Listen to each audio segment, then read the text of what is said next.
Buenas tardes a ti, a toda la comunidad Coin. Encantado de estar esta oportunidad con ustedes. Así que voy a proceder a presentarles el informe que hemos traído para ustedes el día de hoy.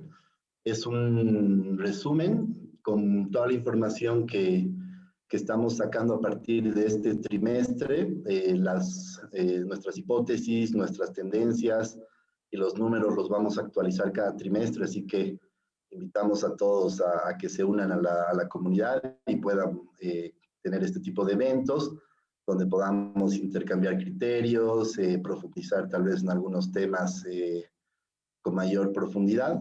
Así que, bueno, es un gusto nuevamente y entonces procedo.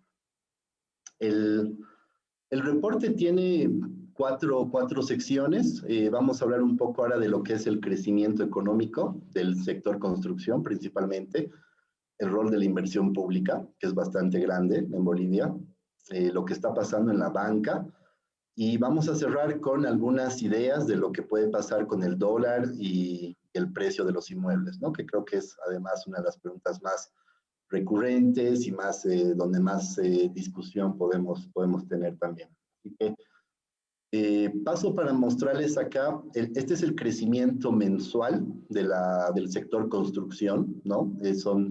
Acá se está incluyendo construcción tanto desde el sector público, el sector privado, prácticamente toda la actividad. La última data disponible que tenemos en Bolivia es a noviembre, ¿no? Y ahí se ve el efecto de la pandemia, durísimo, ¿no? Abril, mayo, la construcción cayó 73%, ¿no? Obviamente por las medidas de la cuarentena de aquella época, y se ha ido, digamos, recuperando de a poco, ¿no? Hasta octubre teníamos todavía una caída de 4,92, pero ya noviembre 2020 versus noviembre 2019 ha habido un crecimiento. Ahora, hay que tener cuidado con ese dato de crecimiento porque noviembre 19 había sido un mes malo por los conflictos políticos, ¿no? Entonces no es, digamos, un mes normal, pero al menos ya se vio una tasa positiva. Esto es datos mensuales. Quizás tiene más relevancia este indicador que es el crecimiento acumulado, ¿no? En lo que va nuevamente es hasta noviembre. Entonces, si vemos los datos de 11 meses del 2020, la construcción llegó a una tasa negativa de 27%, ¿no? Si vemos las otras actividades económicas que están incluidas en el PIB, o en el IGAE, de forma más específica, es un índice de actividad económica, vemos que la construcción ha sido el segundo peor sector en desempeño en 2020, ¿no? Con datos hasta 2020. Se está marcando una especie de U, ¿no? Durante la pandemia se habló muchísimo de si la recuperación va a ser en B, en U, en L, en W, bueno. Nosotros esperamos que esta tasa se vaya haciendo cada vez más cercana al cero, que eventualmente en los siguientes años podamos recuperar los niveles que teníamos en 2019, ¿no? Habrá que ver cuánto tiempo toma, puede tomar 1, 2, 3 años, eso habrá que ver, y un poco ahora en el reporte estamos hablando de qué factores pueden ser los que contribuyan a que el sector se recupere de forma más rápida, ¿no? Pero ese es el comportamiento en todo caso hasta noviembre y ha sido un sector sumamente golpeado. Ahora, cuando hablamos de construcción a un nivel de estadísticas económicas, estamos viendo de que hay dos grandes sectores, ¿no? La construcción pública, es decir, toda la inversión pública, y por otro lado la construcción privada, ¿no? Cuando hablamos de sector estatal estamos hablando de forma muy importante lo que es carreteras. La ABC es un gran ejecutor de obras y de dinero y de hecho influye la ejecución del presupuesto de la ABC en ese dato de PIB construcción y otro tipo de infraestructura, llámese colegios, hospitales, etcétera, ¿no? Entonces el sector estatal está ahí, enseguida les muestro los datos, Y lo que es construcción privada, estamos hablando de, digamos, un sector inmobiliario que puede reflejar viviendas y también oficinas, locales comerciales, ¿no? Eso es prácticamente exclusivo del sector privado. Y obviamente también está incluida la construcción de empresas, ¿no? Es incrementar la infraestructura también, ¿no? Entonces, no hay datos tan desagregados como para analizar uno por uno las tendencias. Digamos, la información está un poco más agregada, pero nos damos modos, digamos, para estudiar cada uno de estos sectores para ver algunos criterios. Entonces, quería empezar con el dato de la inversión pública. A ver, primero tenemos que tener en cuenta que cuando vemos el PIB construcción, el 77% es gasto estatal, ¿no? Entonces, esa caída de 50% acumulada, o que en abril versus abril veíamos 70% de caída, estamos viendo el efecto sector estatal principalmente, ¿no? Dado que es tan grande el aparato estatal, y sabiendo que hemos tenido este último año, además de pandemia, un año de transición política, no habían créditos, no había ejecución, lo que se buscó es bajar el déficit, porque el déficit es muy grande. Entonces, por eso el sector construcción fue tan golpeado, ¿no? Y a veces cuando vemos el dato muy frío, pensamos que estamos ya en una recesión terrible y demás. Creo que no, no es el caso. Este año, el gobierno, como lo muestra ahí para el 2021, la inversión pública va a volver a ser grande, cerca de 4.000 millones de dólares, donde la parte de infraestructura, que podríamos ahí encontrar el sector construcción, va a volver a generar un presupuesto de casi 1.500 millones de dólares, ¿no? Similar a lo que habíamos tenido en 2019, bueno, un poco más, similar a 2018 tal vez. Entonces el sector va a rebotar, ¿no? Esto es buena noticia para todo el ecosistema de empresas, de proveedores que trabajan con el Estado. Eventualmente, si el gobierno logra ejecutar, ¿no? Se debería tener un rebote importante. Habrá que ver la capacidad. Lamentablemente, este primer trimestre tenemos cambio de autoridades en prefecturas, en alcaldías, entonces hay una muy baja ejecución el primer trimestre. Seguramente el sector está también reprimido, pero soy más optimista hacia abril y desde abril hasta diciembre, ahora que se incorporen las nuevas autoridades, a que la inversión pública se pueda ejecutar, ¿no? Y aquí estamos hablando otra vez, no hay nada nuevo en la inversión en infraestructura. Estamos hablando de mucha carretera, hospitales, unidades educativas, puentes, etcétera, ¿no? Lo que ya estamos acostumbrados a ver en estos últimos 10 años. Así que somos un poco, digamos, optimistas de que el rebote este año va a ser importante, ¿no? Ahora, sin embargo, viendo un poquito más el big picture o entendiendo un poco a dónde vamos como país y qué podemos esperar, tenemos datos por ahora solamente a 2019 de la ejecución por tres tipos de entidades, ¿no?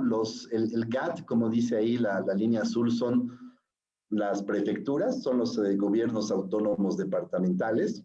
Los GAM son las alcaldías, las 300 y más alcaldías del país, la línea verde, y la línea ploma son las empresas públicas. Principalmente hablamos de YPFB, ENDE, Comibol, ¿no? Como los grandes ejecutores de inversión pública. Entonces, ya lo que estábamos viendo de todas maneras, y esto aquí no está 2020, que es el año de pandemia, ya estábamos viendo una no sé si contracción, pero sí una desaceleración del gasto que veníamos acostumbrados, ¿no? Entre 2010 y 2014 ha sido años fantásticos, nos acompañó muy bien el gas, y ya una vez que se ajustan los ingresos del gas, el gobierno tiene problemas de déficit, entonces cada vez ha sido más difícil llegar a los niveles de ejecución que teníamos años antes. Entonces, si bien podemos rebotar este 2021 y buscar llegar a los niveles de ejecución de 2019, no deja de ser preocupante que la baja de ingresos por la venta de gas y un déficit cada vez más grande del Estado nos está marcando de que la economía se está enfriando un poco, ¿no? Esto no es una crisis para este año, para el siguiente. Eventualmente el gobierno va a tener que ajustar, me imagino en algún momento sus números, hacerse más pequeño. O quizás, si no es la intención del gobierno hacerse más chico, va a tener que buscar recursos locales, emitir dinero, y ahí se puede complicar un poco el tema de inflación y demás, ¿no? Sin embargo, quería mostrarles esto de que ya la tendencia era hacia una baja en la ejecución de la inversión pública del sector estatal. Ok, eso hablando un poco en lo que es Estado. Ahora, entrando un poco al sector privado, a lo que es la cartera de préstamos, dado que no tenemos estadísticas en Bolivia sobre ventas de inmuebles, precios y demás, no hemos desarrollado esa parte todavía en el país. Un indicador, un termómetro para nosotros muy importante es ver qué está pasando con la cartera, que la cartera se destina prácticamente al sector privado, ¿no? Entonces, esta es la variación anual de la cartera de vivienda, es decir, cuánto crédito nuevo aparece cada año. Y podemos ver una tendencia muy similar, ¿no? Con lo del gas, hasta el 2016, en este caso un poquito más. Incluso en 2016 llegamos a hacer casi $1.000 millones de cartera nueva. Entonces, eso quiere decir que se han financiado muchísimos inmuebles, muchas familias obteniendo préstamos, y eso obviamente dinamizaba muchísimo el mercado y todo el ecosistema constructor, ¿no? A partir del 16, cuando ya empezamos a tener déficits y unos huecos grandes en la economía a un nivel macro, la cartera de la banca ha ido poco a poco disminuyendo, ¿no? Pero todavía teníamos flujos importantes, ¿no? Incluso en 2019, a pesar de esos un mes o 2 meses que hemos tenido de conflictos, teníamos una cartera que estaba cerca a $700 millones nuevos, entonces se veía bien, ¿no? Ahora viene el problema. Nosotros esperábamos que esta cartera vaya reduciéndose en el tiempo, pero claro, nunca esperábamos que aparezca una pandemia, y lo que hace la pandemia es en 2020 mostrar un crecimiento de la cartera de vivienda de solamente 200 millones, ¿no? 200 millones. Esto es sistema financiero, llámese bancos, mutuales, cooperativas, IFDs, todo el ecosistema regulado, ¿no? Y que tiene objetivo la cartera, la vivienda. Está incluida vivienda social, vivienda regular, ¿no?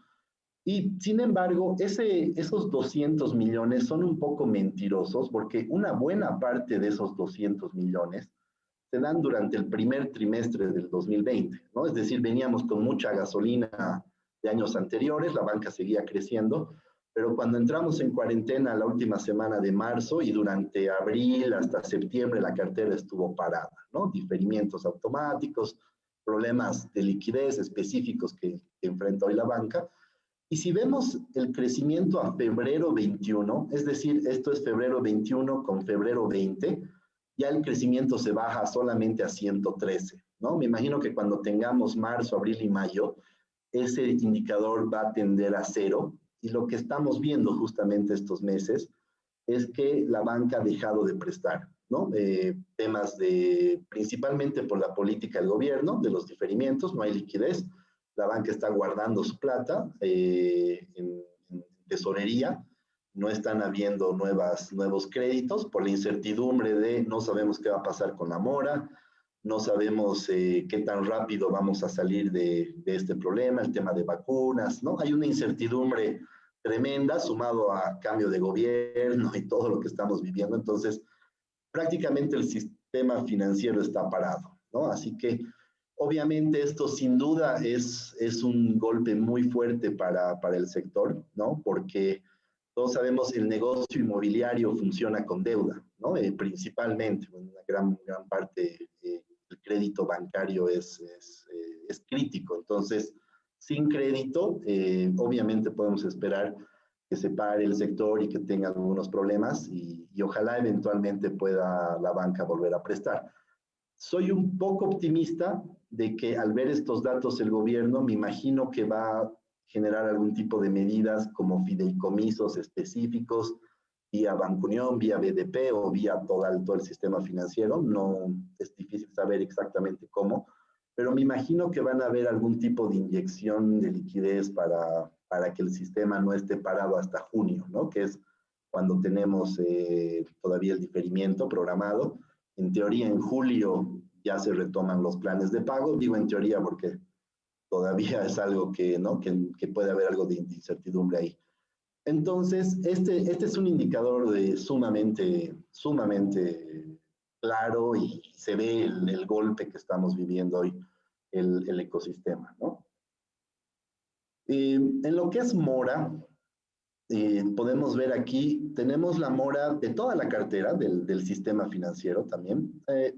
A 2020, al corte de diciembre, hubo una caída, una reducción en casi todas las entidades, pero a febrero vuelve a saltar, ¿no? Estamos hablando de una mora de 2%, de todas maneras es una de las más bajas de Latinoamérica, pero esto está, digamos, no sé si maquillado, pero todavía no se ve el efecto de la pandemia porque los bancos han tenido que diferir créditos de forma obligada, ¿no? Entonces, ese incremento de mora, digamos, no es todavía significativo, pero sí me llama la atención el salto que tiene la mora en lo que son créditos de vivienda regular, vale decir todo lo que no es vivienda social, y que el indicador a febrero saltó a 2.50, ¿no?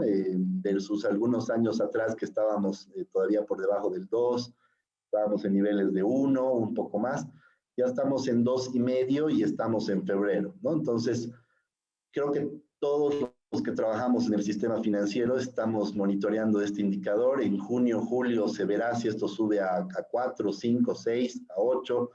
Es algo que hay que ver y que puede complicar más al sistema, ¿no? Si la mora realmente sube mucho, si la gente no puede realmente cubrir sus cuotas, entonces seguramente se van a tener que diferir nuevamente créditos, se tendrá que ver ahí el rol de ASFI, del Banco Central, y eso puede todavía alargar una posible recuperación de la cartera de la banca, ¿no? Entonces, por ahora es una incertidumbre, pero sí hay que mirar eso, ese dato de febrero. Igual vivienda social ha subido el ratio a casi un nivel de 1.5, sigue siendo bajo, pero la tendencia está yendo, ¿no? Un poco hacia arriba, así que es también un indicador clave para analizarlo. Y ok, y entremos quizás a la parte, digamos, más crítica, es dólar, ¿no? Precios de inmuebles, ¿qué va a pasar si el dólar sube, se queda fijo? ¿Qué podemos hablar? Creo que esta es una de las especialidades que tenemos en Big Picture. Estamos desarrollando con mucha empresa, con mucha entidad, es monitorear la política cambiaria, ¿no? Todos sabemos este indicador, son las reservas, solamente son las reservas en divisas, no está incluida la porción de oro, que no deja de ser importante, son como 2.400 millones, ¿no? Pero esas reservas de oro deberían ser casi intocables. De hecho, para hacerlas líquidas, Banco Central tiene que pasar por asamblea. Es decir, puede ser un trigger, ¿no? Un gatillo a una especulación, a que algo anda mal. Me imagino que las reservas de oro no las van a tocar. Y eso nos deja como país con 1.980 millones de dólares de reservas en dinero. Eso es hasta el dato del 18 de marzo, el último que tenemos, y es un nivel sumamente bajo, ¿no? Si vemos versus lo que algún día tuvimos en divisas, estamos ahorita con el mismo nivel que teníamos en los años, principios de los años 2000, acabando los 90, ¿no? Pero con una economía que es 4 veces más grande. Entonces, este indicador es crítico, de ahí es que se está viendo dolarización en el sistema financiero, leve aún, pero no deja de crecer todos los meses los depósitos en dólares. Se está especulando si se va a devaluar o no, ¿no? Y es esta, digamos, la variable que en muchos casos se toma como un criterio para ver qué va a pasar. Lo que es importante para nosotros es, nosotros analizamos de que hemos llegado a un punto en reservas donde prácticamente no podemos darnos el lujo como país de seguir perdiendo reservas, porque hoy por hoy ese nivel te cubre 4 meses de importaciones, la regla es que debería cubrirte 3, así que ya hemos llegado a un parámetro muy crítico. Y entonces, ¿cuál es el camino? ¿No? El camino que nos queda como país es tomar mucha deuda externa, es decir, prestarnos dinero del exterior, prestarnos dólares, cuando se emitan los bonos, que está pensado que salga, que debería estar saliendo estos días, pero hay un poco de silencio, cuando se coloquen esos 3.000 millones de dólares en bonos, estas reservas van a saltar 3.000 millones, ¿no? Entonces nos va a dar un alivio a todos, quizás la discusión del dólar se la archive unos meses. En nuestros cálculos, esa emisión de bonos va a durar hasta diciembre, vale decir, va a subir y en diciembre vamos a volver al mismo nivel que estamos ahora y vamos a tener que buscar otra vez montos así de grandes, 3.000 millones, ¿no? Entonces, la pregunta es ¿hasta cuándo? ¿No? ¿Cuánto tiempo el gobierno puede tomar más y más deuda externa? La calificación de riesgo está bajando del país, justamente porque tenemos más deuda y menos reservas, y entonces parece que no hay un horizonte muy claro y no sabemos qué va a pasar. Es probable que el gobierno siga buscando dólares del sector privado, lo ha estado haciendo, ¿no? Le ha estado pidiendo a la banca que traiga sus recursos. Todavía no ha tocado a AFPs, pero AFPs tienen cerca de 800 millones de dólares en inversiones, entonces ahí hay algo de dólar que el gobierno puede utilizar. Y obviamente los depósitos que están en el sistema financiero, ¿no? Entonces, aquí la lección y un poco lo que queremos mostrar es que estamos en un punto crítico donde hay que mirar este indicador prácticamente cada semana, ¿no? Así que parte de nuestro trabajo va a ser siempre estar monitoreando, actualizando y viendo qué hace el gobierno para evitar que estas reservas sigan cayendo. Ahora, y esto es lo que está pasando, ¿no? En el sistema financiero la gente se está dolarizando, el Banco Central está pidiendo a los bancos que traigan los dólares y los bancos están guardando su dinero en el Banco Central, ¿no? Este indicador nos muestra las reservas bancarias de todo el sistema financiero, la banca debe ser el 95%, y en moneda local estamos hablando de 20.000 millones de bolivianos. Cambiándolo muy rápido, estamos hablando de 3.000 millones de dólares que los bancos están guardando en el Banco Central, pero el Banco Central tiene 1.900 millones de dólares. Entonces, ya este es un indicador de que el Banco Central se está gastando los dólares de la banca y por ende de los depositantes. Entonces, en algún momento, como pasó en Venezuela, en Argentina en su momento, la gente puede darse cuenta de esto, puede haber algo de pánico y correr al banco y decir mis dólares ya no están seguros ahí y los saco, ¿no? Entonces, hay un riesgo además de liquidez ahí en el sistema financiero, al menos las entidades que captan dólares, en teoría están más expuestas, ¿no? Entonces, hay que monitorear también esta variable, si sigue creciendo, seguramente con el dinero que están trayendo los bancos estos días, estas semanas, estas reservas se van a ir incrementando, pero el Banco Central se las gasta, ¿no? En el día a día, ¿no? Perdemos reservas cada día, cada mes aproximadamente 200 millones de dólares, entonces es inevitable por ahora que estos indicadores se sigan deteriorando, ¿no? Y, y quizás la discusión de tipo de cambio que tenemos siempre es ver este indicador. Se utiliza mucho en otros países donde el tipo de cambio es administrado por el gobierno, vale decir en Argentina, en Venezuela. Se llama tipo de cambio de cobertura, que es un ratio que muestra la cantidad de dinero en bolivianos que está en la economía, la base monetaria para los economistas, y se lo divide entre las reservas internacionales. Incluye el oro, incluye divisas, ¿no? Incluimos nosotros el total de reservas y estamos llegando a marzo a un nivel de 19 bolivianos, ¿no? Es decir, hoy por hoy en la economía hay 19 bolivianos por cada dólar tenemos de reserva internacional. Entonces, si vemos, durante muchos años, entre 2011 y 2015, tener un tipo de cambio fijo era razonable, coherente, no había nada de que discutirle al gobierno, pero hoy por hoy ya este ratio se está haciendo cada vez más alto, este indicador ya es 200% más alto que el tipo de cambio nominal. No quisiera que se lleven la impresión de que les estoy sugiriendo que el tipo de cambio se va a devaluar en 200%, eso no pasa de un día al otro o en un mes, esto puede demorar meses o años, ¿no? Pero la tendencia está clara, ¿no? Lamentablemente este indicador va a seguir subiendo, subirá a 20, 25, 30 hasta finales de año y cada vez vamos a estar más alejados de esos 6,96 que es el tipo de cambio oficial, ¿no? Así que estas son las perspectivas económicas y ahora quisiéramos hablar un poco sobre entonces cómo se traduce todo esto en el sector inmobiliario, ¿no? En el sector privado. Yo quería mostrarles antes este gráfico que es el PIB, vale decir el tamaño de nuestra economía. Si ustedes ven, entre el año 90 y el año 2004, la economía creció muy poco, ¿no? No teníamos gas en esa época, ¿no? El gas se empezó a exportar en el 99, muy poco, y fue creciendo en los siguientes años. Pero desde el 2005 hasta el 2018-19, la economía se multiplicó por 4 veces, ¿ya? Eso es un tema producto de la nacionalización, ¿correcto? Producto de que los precios del petróleo pasaron de $20 a 140, así también ha sido el crecimiento del precio.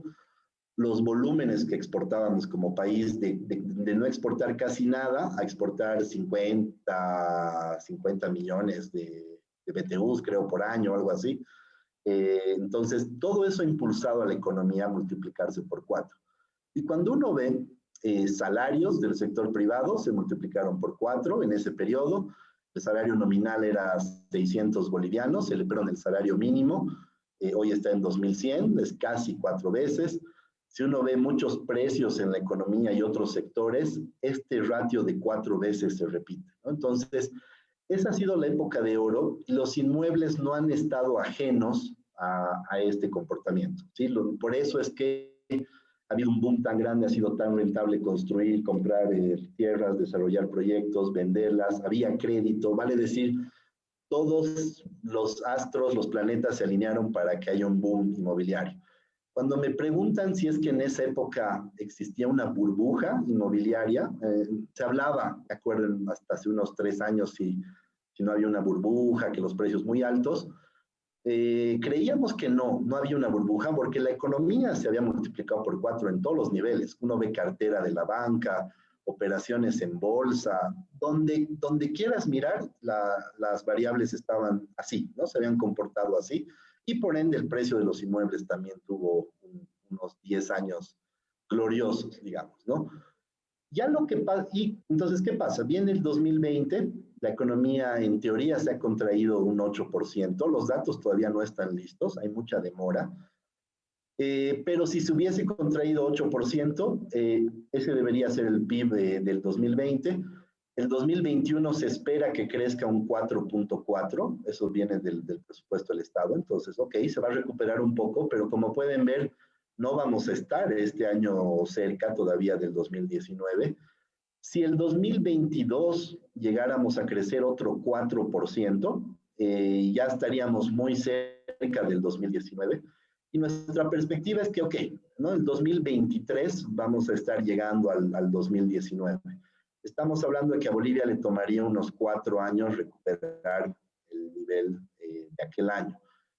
Cuando uno ve perspectivas para Brasil, México, para algunas economías que están golpeadas, se habla de entre 3 hasta 6 años, ¿no? Entonces, creo que estamos más o menos con los números claros. Y entonces, lo que les quiero decir es que los siguientes 2, 3, hasta 4 años vamos a tener una economía que va a intentar recuperarse y va a intentar llegar a lo que era antes. Entonces, obviamente en este entorno, la perspectiva de precios en los inmuebles es que estén bajos, ¿no?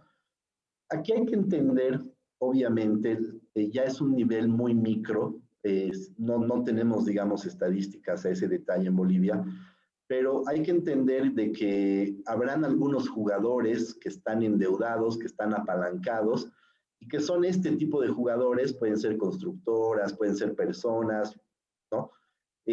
Principalmente se viene ahí, digamos, ¿no? Las personas que juegan con deuda, es muy común en el mercado inmobiliario, son esos primeros jugadores que van a intentar deshacerse de sus inmuebles, donde puede haber una presión a la baja.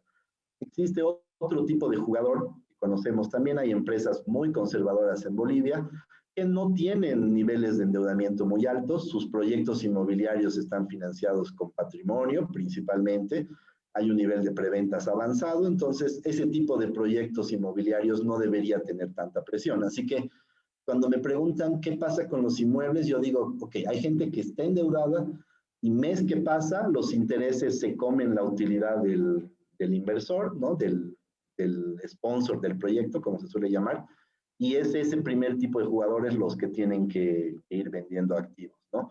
No sabemos, no tenemos estadísticas de qué tan apalancado está todo el mercado inmobiliario. Habrán muchas personas que sí, otras que no.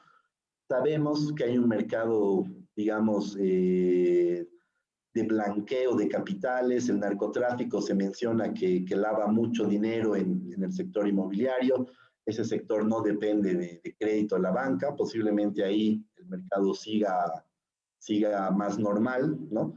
Pero a grandes rasgos, en general, esta paralización de la economía debería hacer que los precios tiendan a bajar, ¿no? Habrá que ver cómo se comportan algunas variables. Cuando uno ve, nosotros sugerimos y en el reporte mostramos los distintos componentes que hacen el costo de construcción en la economía. Cuando uno ve, lo que más ha crecido son salarios, ¿no? El componente mano de obra es tremendamente importante en el costo de construcción. Y ahí ya hemos visto, ¿no? Hay algunas estadísticas de salarios y demás, que los salarios han caído, hay desempleo, entonces eso debería hacer que el precio de los inmuebles caiga. Inmuebles como una categoría muy grande, ya valdría la pena entrar a ver locales comerciales, por ejemplo, donde sin duda ahí el efecto de esta caída, contracción es más grande. Se han cerrado restaurantes, se han cerrado mucho retail, minorista, sectores como comercio de ropa, comercio de otros productos no esenciales. Entonces sí se ven locales vacíos y por ende los precios han ido bajando, ¿no? Así que esta es un poco la discusión que hacemos. Y quería mostrarles tres variables que creemos que hay que monitorearlas de forma continua, que lo vamos a hacer y vamos a ir formando un poco y validando si lo que estamos esperando en este primer trimestre se va generando en los siguientes. Primero es el crédito bancario. Para nosotros es la variable clave cuando estamos hablando del sector privado, de la inversión privada y por ende del sector inmobiliario. Creemos que va a estar limitado, pero no estamos hablando todavía de un shock, de un crunch crediticio, porque vemos a un banco central o a un ASFI que van a ver los mecanismos para no dejar solo al sector. El sector es muy grande y emplea mucha gente, es un ecosistema grande, entonces es difícil que el gobierno se olvide de la construcción. Pero eso, de todas maneras, vemos difícil que se retomen esos flujos también que se veían años anteriores, ¿no? 700 millones o algo así. Creería que tampoco vamos a poder llegar a esos niveles. Así que está clarísimo, ¿no? Si no hay crédito, no va a haber demanda de inmuebles. Entonces, los inmuebles que se están construyendo, que ya están en el mercado para comercializarse, van a tener que bajar de precio. Por ahora no hay una señal que nos diga que esto vaya a cambiar. Si mañana en estos días sale un fideicomiso por 500 millones de dólares, ok, eso puede tener, digamos, un efecto importante, rápido en la recuperación, y eso habría que estudiarlo y analizarlo, pero hasta ahora no se ha escuchado nada sobre una medida del gobierno. Esperemos que exista algo ahí, ¿no? ¿Qué comentarios hacer sobre esta variable? Es clave ahora considerar para empresas que desarrollan proyectos cuál es la estructura de fondeo, ¿no? Usualmente un proyecto inmobiliario, cuando nosotros trabajamos en la modelación financiera para algunos clientes, hacemos la modelación de las preventas, de la cantidad de patrimonio que pone el constructor y de una parte en crédito bancario. Ahora esos modelos han quedado, a mi modo de ver, algo obsoletos, hay que poner más patrimonio, las preventas van a ser más lentas, ¿no? Hay que ajustar la rentabilidad, los precios, hay que ver ahí cómo se ve. Entonces, van a haber algunos constructores seguramente que tienen más patrimonio, más espalda, que posiblemente sigan con proyectos importantes. Hay tendencias grandes en la economía como Santa Cruz y la cantidad de personas que están migrando ahí. Eso debería ser un fundamento aún bastante sólido, ¿no? Pero habrán otros constructores que trabajan mucho con crédito y que ahora van a estar más limitados en desarrollar nuevos proyectos. Así que habría que ver, el indicador que monitoreamos nosotros es los permisos de construcción. En el reporte están, ahí se muestran la caída durísima durante la pandemia, pero se ha empezado a levantar esos permisos, no están a niveles 2019, pero tampoco están muy por debajo, entonces parece que hay una parte del mercado que está lista para seguir construyendo, pero ahí habrá que ver el match con el crédito, ¿no? Ahora, aquí viene lo interesante, creo, del análisis que hacemos, es la expectativa del dólar. Decimos expectativa porque para nosotros no va a haber una devaluación oficial, ni ni el siguiente, ni en los siguientes 3 o 4 años. ¿Por qué? A pesar de todo lo que les he dicho, con reservas, con indicadores monetarios, un gobierno como el boliviano, que le gusta controlar precios, que le gusta controlar a toda la economía, y el dólar es clave para la estabilidad del sistema financiero, usualmente evita devaluar, ¿no? Y lo que hace es poner algunas restricciones a los empresarios grandes, a la gente que ahorra en dólares, ¿no? Entonces, nosotros creemos que el gobierno va a hacer todo lo posible por tener el tipo de cambio fijo. Creo que lo van a poder lograr, pero ¿a costa de qué? Obviamente van a limitar la venta de dólares, ¿no? No va a ser tan fácil ir a comprar un X monto para ahorrar, para viajar, te van a poner más impuestos, más trabas, vale decir, va a haber un desincentivo muy grande al uso del dólar, se va a encarecer, quizás el spread se hace más grande entre compra y venta, quizás más impuestos, todo puede pasar en el tipo de cambio, pero no se va a mover, ¿no? Mover el tipo de cambio, mucha gente me dice es como mover la gasolina en su momento, ¿no? En 2010 se movió unos centavos y se paró el país. Entonces yo creo que mover el dólar es exactamente lo mismo. Así que en este caso, lo que va a jugar primordialmente este año, el siguiente año, son las expectativas. Es decir, ¿será que el gobierno no me quita mis dólares? ¿Será que voy a poder comprar? Y yo ahora tengo dólares, ¿qué hago con mis dólares? Los llevo a la banca, al mercado de valores, ¿no? Entonces, creo que va a empezar a jugarse un poco más este tema de expectativas y qué hacer, ¿no? Y ahí algo muy interesante que pasó en Argentina, lo hemos puesto en el reporte también, es que las personas en Argentina, cuando se les empezó a limitar las compras de dólares y demás, empezaron a guardar sus ahorros en activos reales, es decir, compraron oficinas, compraron inmuebles, ¿no? Entonces, digamos, el sector inmobiliario, mientras más incertidumbre había con el dólar, al sector inmobiliario le ha ido mejor, ¿no? No vamos a hablar de un boom, de algo fantástico, pero sí puede existir algunos flujos de personas que puedan buscar refugiarse, ¿no? Ante una eventual devaluación, comprando activos inmobiliarios.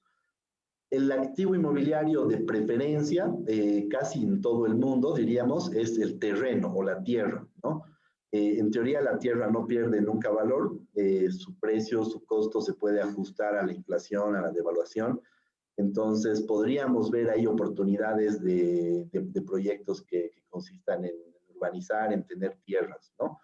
Esto ha pasado mucho en Argentina, en Venezuela también, el mercado inmobiliario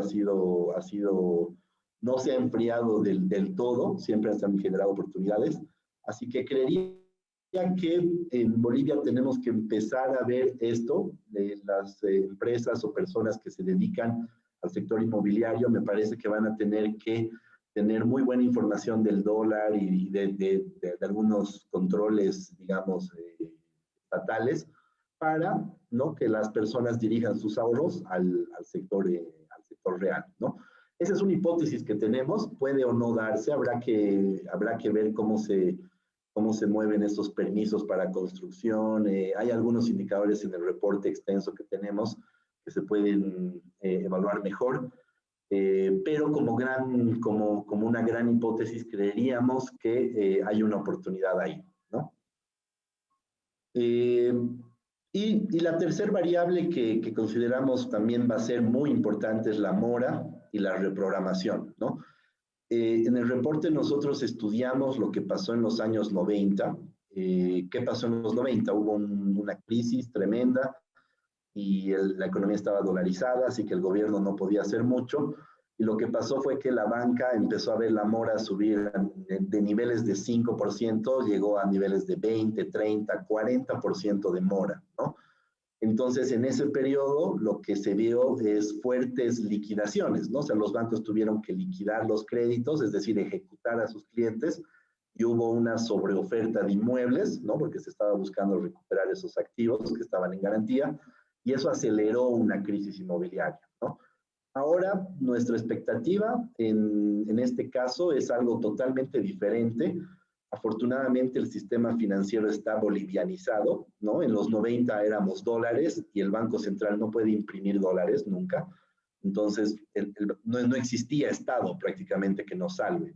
En esta oportunidad hay un Estado grande, hay un Banco Central que me imagino que en caso de que la mora y la reprogramación deba ser muy alta, me imagino que el gobierno va a proteger más que al banco, que sería algo ideal tal vez, porque es más importante preservar la estabilidad financiera, pero me imagino que van a proteger mucho a la persona que ha perdido su empleo, a la persona que tiene menos ingresos, a quienes no pueden pagar. Me imagino que habrán ahí algunas inyecciones de liquidez para hacer reprogramaciones específicas, ¿no? Entonces, nosotros estamos esperando que esta mora y reprogramación sea bien manejada, así que no debería haber un efecto muy grande en el sector inmobiliario, ¿no? Pensar que en junio los bancos van a empezar a liquidar cartera y ejecutar a sus clientes, creo que no es algo que estemos pensando que vaya a pasar. Algo de eso va a haber, sin duda, no es que no, pero creeríamos que no va a ser una variable tan complicada de manejar, ¿no? Tenemos un gobierno bastante proactivo en defender el interés de la persona. Ahí habrá que ver cómo juega con no afectar al patrimonio de la banca, sus utilidades, porque durante todo este periodo el sistema financiero está siendo fuertemente afectado, ¿no? No es, digamos, gratis estas reprogramaciones. Por eso es que no hay cartera, ¿no? Estamos viendo el efecto de ese diferimiento. Así que habrá que ver cualquier normativa que saque ASFI aquí, es muy importante que la analicemos, que la conversemos para que podamos formar algún criterio e ir monitoreando si estas hipótesis que hemos desarrollado en este primer trimestre son razonables o si vale la pena hacer algún ajuste. Así que este es un resumen del informe que tenemos. En el informe impreso está con mucha más extensión estas variables, estos análisis, así que es un gusto compartir con ustedes, animarlos a que se suscriban al boletín con la comunidad Coin vamos a estar cada trimestre haciendo este tipo de eventos para conversar y generar criterios, ¿no? que aportan mucho valor. Así que esa es la presentación. Nayibet, tal vez te dejo la palabra por si hay preguntas. ¿Qué tal, Jaime? ¿Cómo estás? Mi nombre es Sergio Vargas. Saludo a todos los colegas, a la comunidad Coin, a todos los presentes. Quería consultarte sobre los fondos, la estrategia de fondeo que estabas hablando. Con algunos colegas hablábamos sobre la oportunidad de ver proyectos sustentables para poder lograr o aplicar a fondos internacionales. ¿Qué tú, en tu expertise, qué tú nos podrías mencionar de esto, de esta oportunidad o esta nueva ventana como estrategia de fondeo? Sí, sí, sin duda se está hablando demasiado de las finanzas verdes, ¿no? Tengo entendido que hay fondos de inversión que están estructurándose en el mercado de valores que tienen ese objeto de buscar financiamientos sostenibles. Y así que me parece que es una excelente idea que los nuevos proyectos de desarrollo inmobiliario consideren estos temas de eficiencia energética y demás para poder acceder a fuentes de financiamiento que no son las no tradicionales en todo caso, ¿no? Así que ojalá por el sector privado, el mercado de valores, exista la rapidez. A veces no depende mucho de los jugadores, sino más del regulador ¿no? Y es un ecosistema un poco lento, pero ahí sin duda van a haber algunos proyectos que pueden ayudar al proyecto. Y de todas maneras, creo que esto también hablamos en algún evento anterior, sí sería muy importante que como sector privado, constructor, se tengan conversaciones con CAF, con estos bancos grandes de desarrollo que están buscando proyectos verdes para abrir ventanas y se puedan generar ahí algún tipo de fuente de fondeo, ¿no? Así que, sin duda, creo que es el momento ideal. Hay mucho esfuerzo de varias AFIs que hemos estado viendo estas semanas, estos meses, así que ojalá lleguen a tiempo, ¿no? En este primer semestre para ya tener algún tipo de mejores perspectivas. Pero sin duda creo que es el camino correcto. No me quedan dudas, ¿no? Ok. Muchas gracias, Jaime, por tu participación y por seguir impulsando el sector.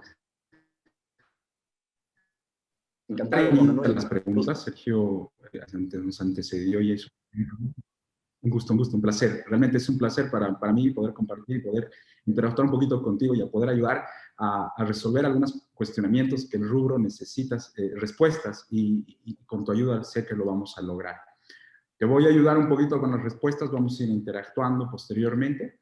También tengo algunas, ojalá no sean muchas, pero vamos a ir interactuando. A ver, vamos a empezar. Hay un participante de este grupo COIN que nos pregunta, ¿qué pasará si no podemos acceder a muchos más créditos? ¿Cuál sería ese efecto, Jaime? Sí, ahí, a ver, la lógica te dice que como gobierno debes replantear tu gasto, ¿no?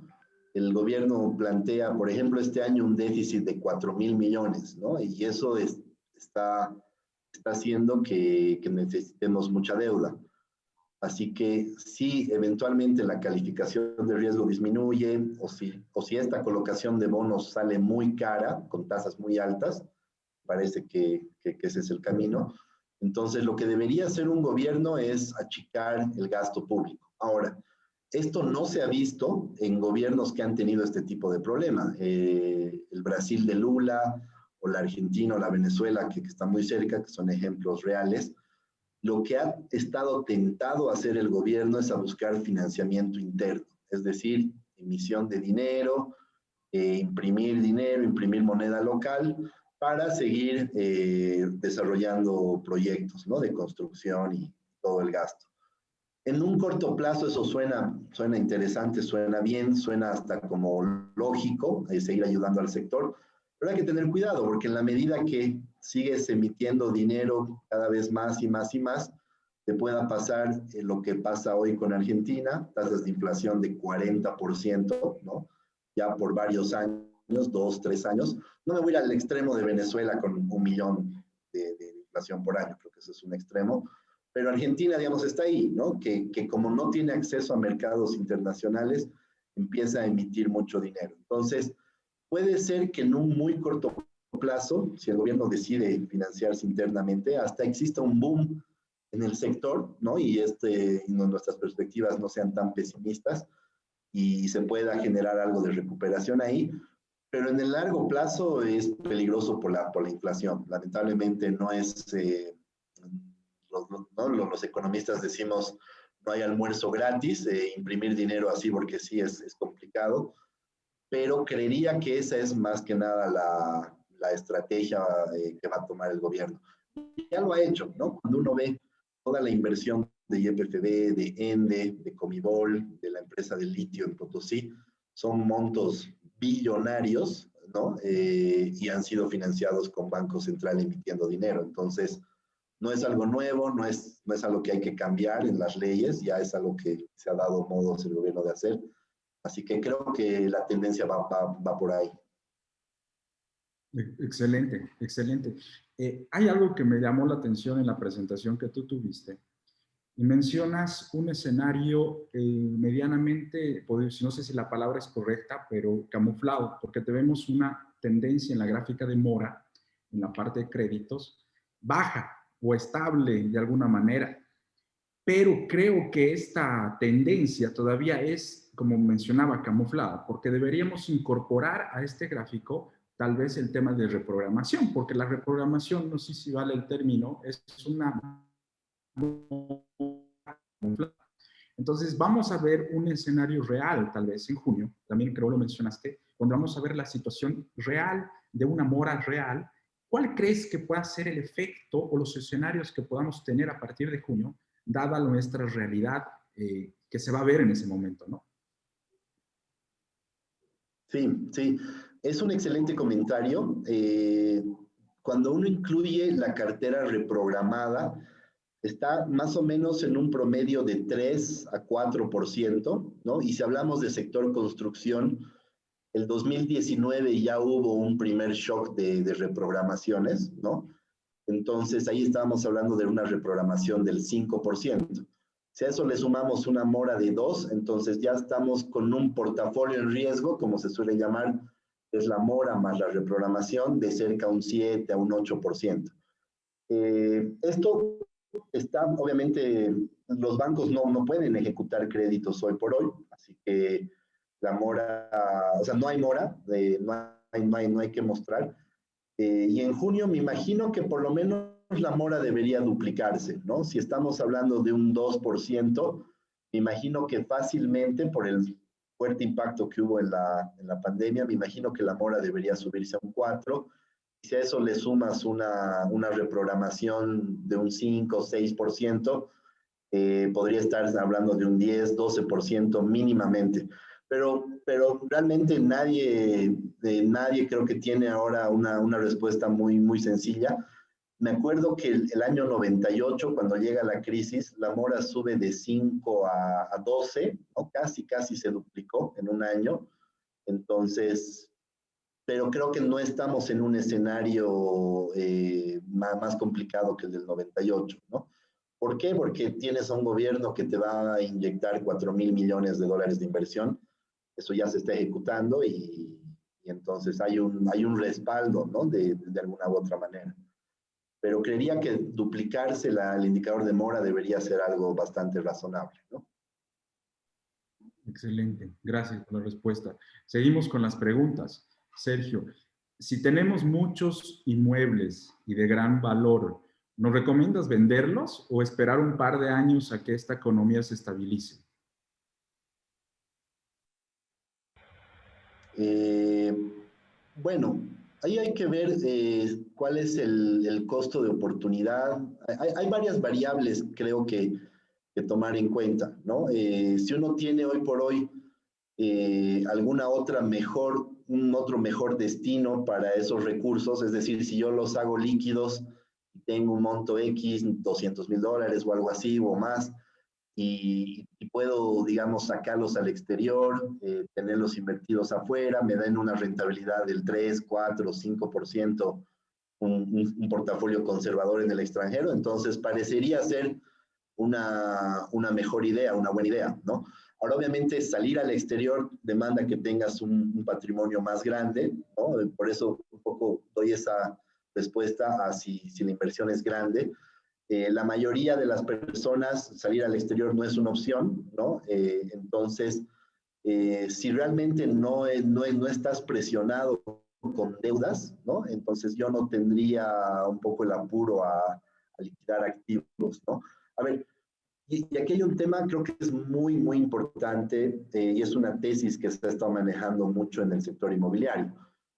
Han existido muchos créditos en la banca que son créditos de tasa fija, los de vivienda social y también la vivienda regular, que están con tasas muy bajas, ¿no? De niveles de 5, 6, 7%, y que si mañana la inflación sube y las tasas el gobierno las regula y evita que se ajusten, que puede ser, entonces realmente te va a ser mucho más fácil pagar estos créditos, ¿no? Si mañana, si la inflación subiese en 2, en 3 años, en un 20, en un 30%, y la cuota de tu crédito no se ajusta, que puede, en muchos casos puede ser ese el caso, entonces realmente vas a hacer un gran negocio, ¿no? Ahí yo creo que se conoce, es algo muy común, hay mucha persona en ese terreno especulando a que la inflación mañana suba, haya problemas con el dólar y van a poder pagar rápidamente sus inmuebles. Así que, pero creo que una respuesta, la más correcta sería evaluar el contexto total de la persona, ¿no? O de la empresa o del grupo, ¿no?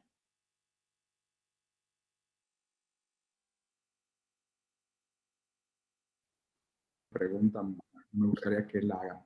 Por favor, ingeniero, tiene la palabra para hacer la pregunta. Muy buenas noches, gracias Jaime por tan linda presentación, bastante clara, me parecen datos muy interesantes y como que nos permiten también hacer una proyección de lo que puede ir sucediendo, especialmente en esta gestión. Tengo dos preguntas que son para mí muy importantes, ¿no? El primero va relacionado con la tasa de crecimiento. Sabemos de que esa tasa todavía es muy fácil de manipular, ¿no? Y tenemos una ley prácticamente que nos exige el pago del segundo aguinaldo si esta tasa llega al 4.5 o más. Ahora, sabemos que la situación es muy precaria en toda la economía, pero yo tengo el temor de que efectivamente para darle algún tipo de liquidez a la economía, el gobierno pues impulse que ese crecimiento vaya por ese número. Entonces, ¿qué posibilidades tendríamos nosotros de ver, digamos, de que este segundo aguinaldo se pueda ejecutar, ¿no? Como te digo, somos muy pocos los empresarios privados en general que con relación al montón de gente que va a exigir el pago del segundo aguinaldo. Entonces, por ahí me gustaría ver qué posibilidades tenemos, ¿no? De que eso sí ocurra en esta gestión para que nos vayamos preparando. La primera, ¿no? Y la segunda pregunta que tengo tiene que ver con el tipo de cambio, ¿no? Como comentabas, es bien difícil que el gobierno pueda cambiar o que pueda poner un tipo de cambio fluctuante. Eso no va a ocurrir en los próximos 3 años, yo también considero lo mismo. Pero dado que hay una incertidumbre en la población respecto a este tema, estoy seguro de que va a haber una sobre demanda de dólares porque van a querer refugiarse, pese a que tal vez no haya el peligro, digamos, de una devaluación, pero sí se va a dar, ¿no? Como decías, en algún momento le van a poner hasta algunas, tal vez, tasas de impuestos a las personas que quieran viajar al exterior y necesiten dólares. En este caso, ¿consideras que se podría dar la posibilidad de que exista un tipo de cambio ya paralelo o un mercado negro aparezca de dólares como ocurre en otros países? Nada más. Sí, sí, excelente. Gracias, David. Un gusto saludarte y gracias por las preguntas. Empezando con el segundo aguinaldo, de hecho, ayer sacó el FMI sus proyecciones para para todo el mundo y a Bolivia le han puesto una tasa mayor al 5% incluso, ¿no? 5.1 creo, lo que activaría un segundo aguinaldo, ¿no? Entonces, eh, no me cabe en la cabeza que pueda ser ese el escenario, considerando todo el efecto de la pandemia. Me parecería que es algo casi imposible que se dé. Eh, Justamente yo creo que el gobierno, conociendo estos temas, se ha puesto la meta de 4.4 para estar 0,10 puntos por debajo de ese trigger, ¿no? De ese gatillo del segundo aguinaldo. Así que creería que no va a ser el objeto del gobierno llegar a ese indicador para dar liquidez o algo, porque además que el más perjudicado es el mismo gobierno, ¿no? Una planilla más de aguinaldos para el gobierno es un suicidio para ellos, ¿no? Entonces, eh, mi percepción es que le doy una muy baja probabilidad a un segundo aguinaldo y van a hacer que como tú decías, ¿no? Se puede, ese dato del PIB lo mueven, digamos, tardan tanto en sacarlo que parece que hasta se puede mover a gusto, ¿no? Entonces yo creo que van a intentar llegar al 4.40, 4.45 y con eso suficiente, ¿no? Entonces no veo el aguinaldo. Y en cuanto al dólar, hay muchas medidas que se están haciendo, que se están pensando hacer, ¿qué es lo que se hizo en Argentina? Afortunadamente tenemos una historia muy reciente en Argentina. A ver, para este año acaba de subir el impuesto al viajero para salir al exterior. Ok, no es un monto relevante, pero ahí está. Me imagino que las compras que hagas con tu tarjeta de crédito en el exterior en dólares, vamos a tener ahí vamos a tener ahí ese tipo de limitaciones, impuestos a las compras a servicios, Entonces se va a empezar a castigar el uso del dólar, ¿no? Con tasas, en Argentina se paga 30, 40%. Si tú tienes un servicio como Netflix, okay, tu tarifa es 10 y al Estado le pagas 4, ¿no? O 5. Entonces son montos, digamos, grandes que se suelen aplicar. A la banca se le pone también restricciones para que no incentiven el ahorro en dólares, ¿no? Así que yo creo que ese tipo de medidas las vamos a empezar a ver todo este año. Ya existen, de hecho, ¿no? Hace un mes debe ser, el Banco Central o CONASFI han pedido a la banca que traigan dólares, ¿no? Les han bajado el límite para invertir en el extranjero. Eso está complicando a muchos bancos porque les están bajando el límite a niveles muy bajos y esos dólares están entrando al país y el Banco Central los va a utilizar, ¿no? Entonces, ese tipo de medidas, mañana yo creo los dólares de las AFPs, hay dólares de las AFIs, entonces hay donde, digamos, el Banco Central vaya tomando estos dólares y este tipo de medidas son las que van a generar, a mi modo de ver, especulación y la gente se puede asustar y pueden generar lo que tú bien mencionas, una corrida al dólar. Ya hemos tenido 2 corridas al dólar, de hecho, en los últimos 18 meses, por temas políticos, ¿no? Cuando hubo las elecciones del 2019, han sido $1.000 millones, ¿no? Que ha sido el efecto de esos conflictos. La gente ha sacado ahorros y los ha cambiado al dólar, ¿no? Y el año pasado, después del resultado de las elecciones, tal vez inesperado, también ha habido una demanda gigante de dólares, ¿no? Entonces, ya están habiendo corridas, no las vemos tanto en prensa, no hay mucho más análisis, pero sí están habiendo corridas al dólar. Cada mes los depósitos en dólares suben, no de forma importante, la verdad es que se ha parado estos 2, 3 meses, pero son 4, 5, 10 millones de dólares que se van cambiando, ¿no? Constantemente. Como dato, cajas de ahorro, cuentas corrientes están dolarizadas en un 25% en el país, entonces no es poco, y eso puede ir creciendo eventualmente. Así que yo creo que el camino, como hablábamos en algún evento anterior y ahora estamos más seguros de esta tesis, es que se va a generar en algún momento unas restricciones para acceder a dólares, ¿no? A los importadores, y ahí se puede generar un mercado negro de divisas, ¿no? Donde primero se cambiará a unos centavos más y en la medida que falten los dólares, el tipo de cambio paralelo empieza a subir a 8, a 9. Mañana el gobierno trae dólares, eso vuelve a bajar a 8, a 7, ¿no? Es un camino largo. Esto no es que un día se descontrola y todo se cae. Creería que no.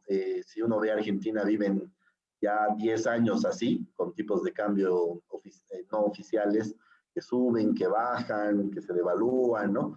Entonces, eso es algo con lo que creo que tenemos que empezar a aprender a vivir, ¿no? Empresarios, inversores, sistema financiero, nos tenemos que preparar y hay lecciones muy ricas en los países que están cerca de nosotros y por eso es, creo, tan importante este tipo de eventos, este tipo de productos para tomar buenas decisiones, ¿no?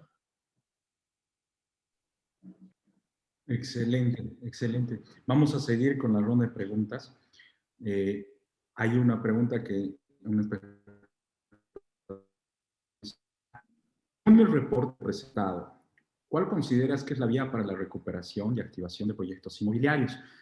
Es importante que complemento la pregunta. Tú has mencionado que los permisos de construcción cayeron en un 47.4 aproximadamente. Y también el rubro de la construcción ha perdido casi 60,000 empleos. Son datos bastante desalentadores. ¿Cuál crees tú, y complementada la pregunta, es el camino para una activación del rubro? ¿Será proyectos inmobiliarios uno de los caminos? Sí, yo creo que si hoy tenemos un problema en el sistema financiero son las tasas reguladas, ¿no? Yo empezaría por ahí. Se debería quitar el techo a las tasas.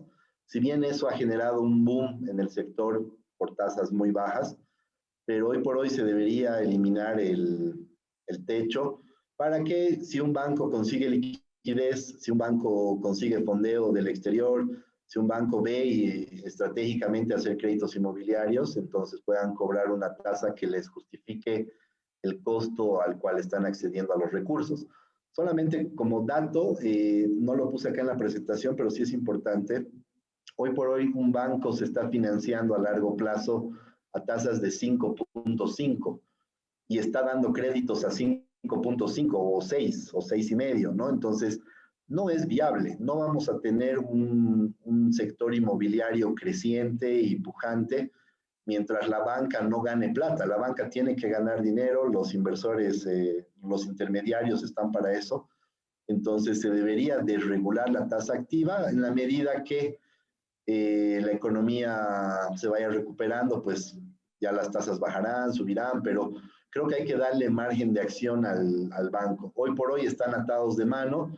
Yo como gerente de créditos de un banco no sé qué hacer. Si estoy captando al 5,5 y cobrando 5,5, ¿dónde cubro gastos? ¿No? Es imposible, ¿no? Entonces, esa mitad de la cartera que tiene la banca en sector productivo, en sector vivienda, con tasas de 5, 6, en el mejor de los casos algo de microcrédito en 11, pero después son tasas de 5, 6, son las tasas a las que la banca se está fondeando, reemplazando sus pasivos. Así que yo creo que el sector inmobiliario no puede entenderse sin sistema bancario, ¿no? Así que para recuperar el sector se debería trabajar por ahí, para que el flujo de créditos vuelva a crecer. Y obviamente, ¿no? El sector privado es el mayor generador de empleos, de todas maneras, con impuestos tan altos, con una regulación laboral tan dura, nadie quiere contratar, nadie quiere invertir ahora, entonces los ingresos no van a subir, ¿no? Entonces los fundamentos, digamos, del sector inmobiliario es que haya más empleo y los salarios vayan creciendo en el tiempo. Entonces, se debe nuevamente trabajar en que el sector privado retome el protagonismo que en algún momento tuvo.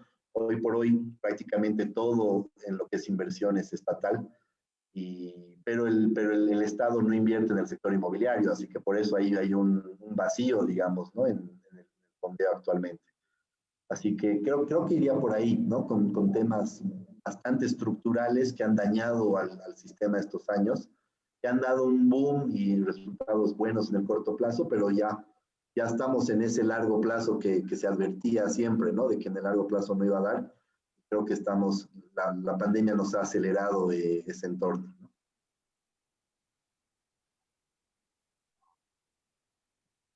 Excelente. Me quedo con una puntualización. Tú mencionas un triángulo muy importante que es entre la parte privada, la banca y el sector propiamente inmobiliario. Ese triángulo tiene que empezar a funcionar. Y la siguiente pregunta también se va a referir a algo similar. Dice, todas las reprogramaciones de créditos de vivienda están siendo renegociados, refinanciados. ¿Será que los bancos van a poder financiar créditos de vivienda social después de julio? Hemos visto que en gestiones pasadas ha habido incentivos, incentivos inclusive en algún caso forzados a la banca a incentivar créditos a la vivienda social con tasas de interés, en algún caso muy favorables a incentivar este sector. ¿Habrá una medida similar? ¿Habrá una medida similar que la banca estas viviendas sociales después de esto?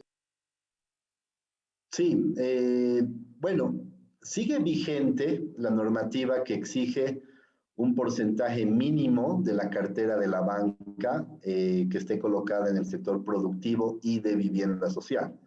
Y obviamente los créditos de vivienda social son, digamos, al existir un colateral, un inmueble, es una cartera, digamos, bastante atractiva para un banco en general, ¿no? Por de ahí el boom que hemos visto de estos años. Ahora, obviamente, si la banca tiene que seguir difiriendo créditos, reprogramando, ¿no? Entonces va a ser bastante complicado que exista liquidez para que puedan darse nuevos créditos de forma importante. Así que ahí yo creo que la pelota está en cancha de Banco Central.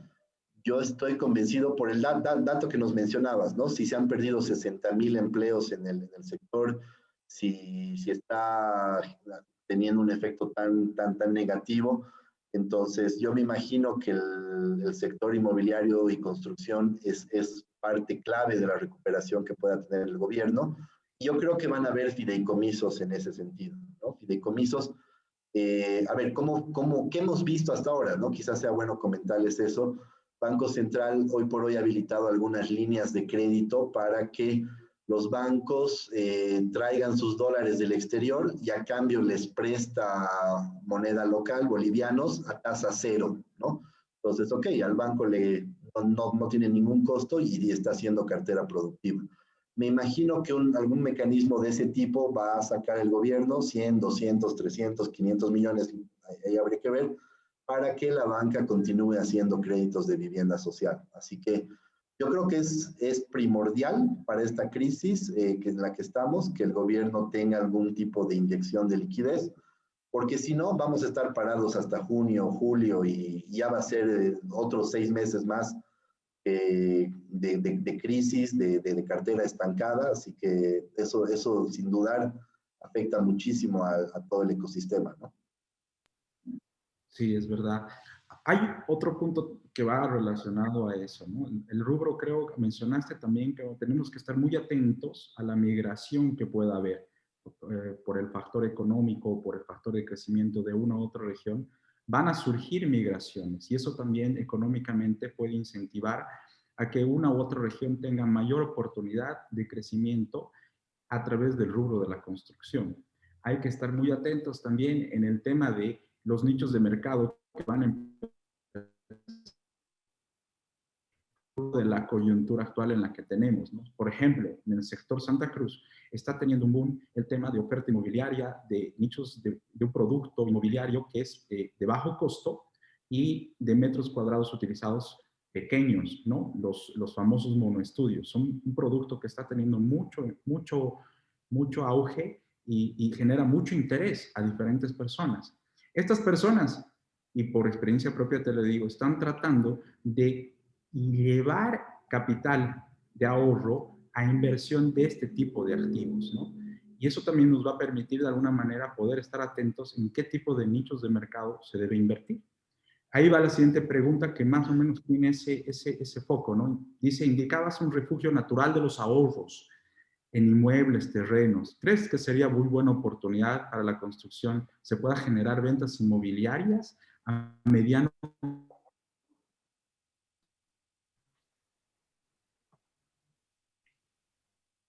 Sí, la última parte de tu pregunta no la escuché, pero entendí el concepto. Hay tendencias claras, ¿no? Santa Cruz y lo que se ha estado viendo estos últimos meses de pandemia, la migración ha aumentado, ¿no? La gente se ha quedado sin empleo posiblemente en otros departamentos y donde va a haber oportunidades es Santa Cruz, ¿no? La SOI está alta, es decir, hay fundamentos ahí atractivos. Entonces son tendencias que no una pandemia puede golpear, pero que no va a cambiar el hecho de que seamos un país con población joven, ¿no? Que va a demandar inmuebles de todas maneras, y donde entender esos nichos, como tú bien mencionabas, inmuebles de bajo costo, pequeños, que sean bastante funcionales. Entonces es un nicho que puede haber un boom, que puede haber oportunidades.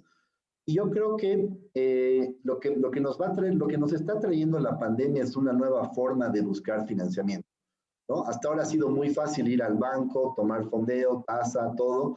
Hoy por hoy, con varios clientes que estamos trabajando, estamos viendo cómo acercar a quien tiene recursos, ¿no? De forma directa, buscar las buenas prácticas en la industria, las tendencias que ya se veían antes, el Airbnb, ¿no? Tener inmuebles para alquilarlos, para rentarlos. Entonces, no es, creo que más bien es bastante más necesario ahora que nunca innovar y adaptarse a un nuevo entorno y sin duda ahí van a aparecer buenas oportunidades.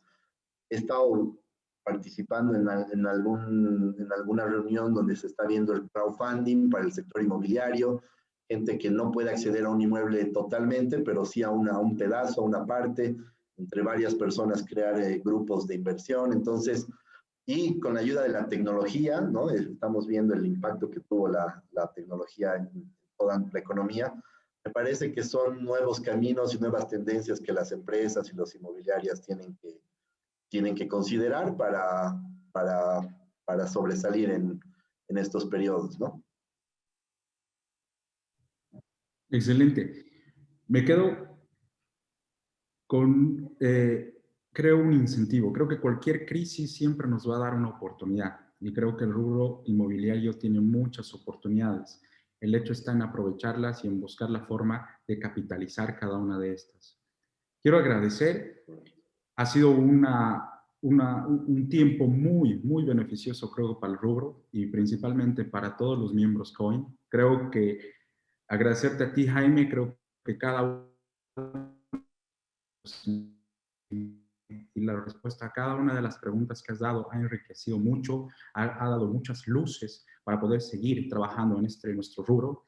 Y a través de ello agradezco también a todas las personas que han estado presentes, han estado atentas a cada una de las respuestas y principalmente a la brillante exposición que ha dado Jaime. Gracias, Jaime. Gracias, miembros COIN. Creo que ha sido otra sesión muy enriquecedora para toda la comunidad.